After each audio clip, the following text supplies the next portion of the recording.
पाहतो. अरे बुट्ट्यातून पण मेणबत्ती दिसत नाही. आम्ही वही पाहतो. अरे वही त्यातून मेणबत्ती दिसत नाही. अरे थांबा, मी काचेची वाटी लावून पाहतो. अरे काचेची वाटीतून तर मेणबत्ती दिसत आहे. मी पाण्याचा गल्लास बघतो. पाण्याच्या गल्लातून मेणबत्ती दिसत आहे. अरे हो,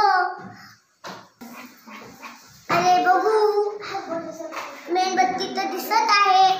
पाण्याच्या ग्लासातून मेणबत्ती दिसत आहे. वाटीच्या आडून मेणबत्ती दिसली नाही. बुट्ट्याच्या आडून मेणबत्ती दिसली नाही. वहीच्या आडून मेणबत्ती दिसली नाही. मात्र काचेच्या वाटीच्या पलीकडे सहज मेणबत्ती दिसली. पाण्याच्या ग्लासमधून मेणबत्ती दिसली. यावरून असे सिद्ध होते की काच आणि पाणी पारदर्शक आहे. पाटी